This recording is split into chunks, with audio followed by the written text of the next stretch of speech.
It ain't gonna stop with the de-extinction of the dinosaurs. I'm not sure I know what you're talking about. I'm talking about man-made cataclysmic change. What kind of change? Change is like death. You don't know what it looks like until you're standing at the gates.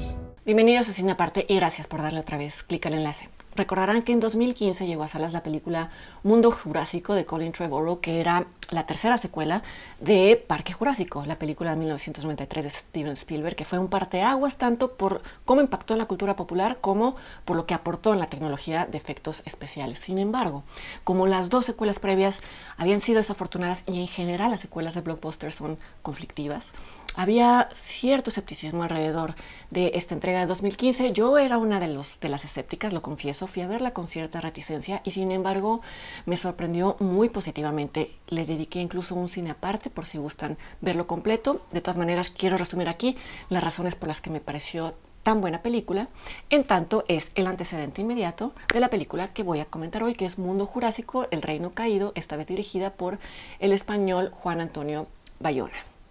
¿Por qué me pareció tan bien lograda la película de Colin Trevorrow?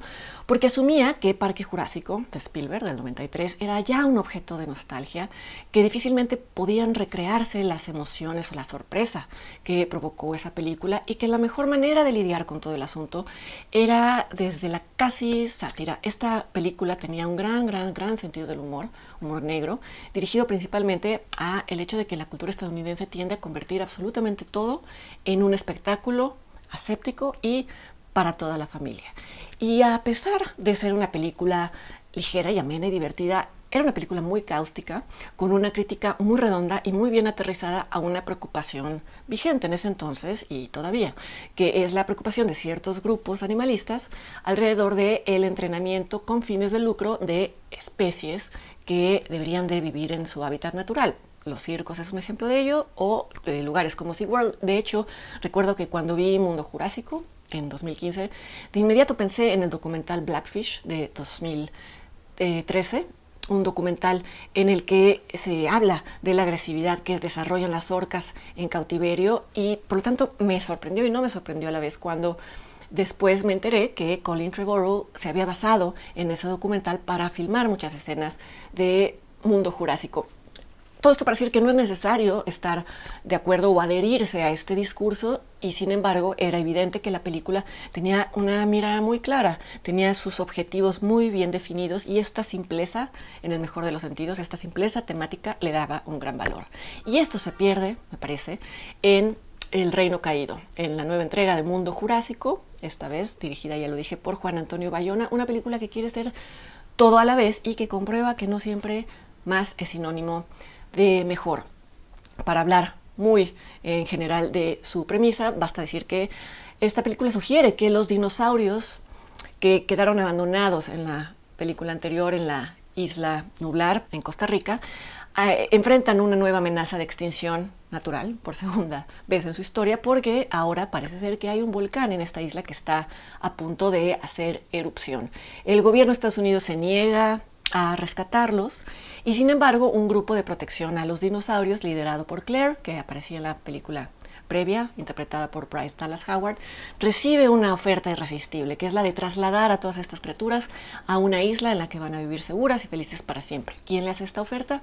Uno de los científicos pioneros del proyecto, ya un hombre mayor. El problema es que sus intermediarios son personas con intenciones turbias, por lo tanto los planes se tergiversan y este es apenas el primer tercio de la película.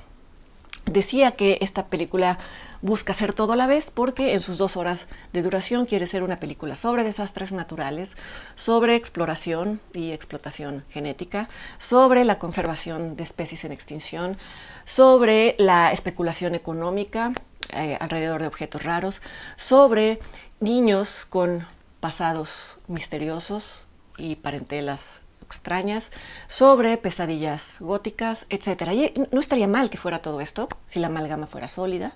De hecho, sería admirable. El problema es que aparece como un recorrido un tanto inconexo de la filmografía de Juan Antonio Bayona.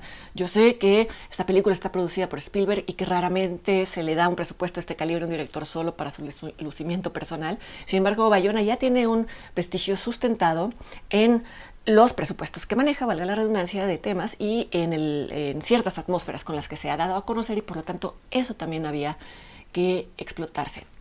Recordarán que este director se dio a conocer en el año 2007 con la estupenda película El Orfanato, una película de fantasmas que hablaba de niños de origen misterioso y en la que aparecía Geraldine Chaplin, y esto tiene sentido mencionarlo, ya verán por qué.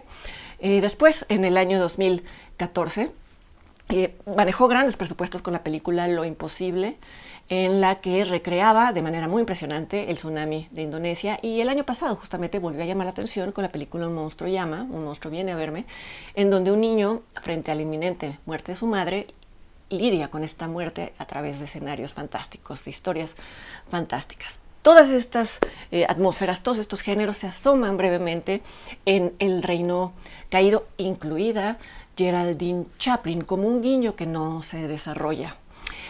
Todo, repito, habría estado bien si tuviera un sentido orgánico dentro de la película, y sin embargo la película está en todo momento en un tono exaltado, presentando clímax tras clímax tras clímax.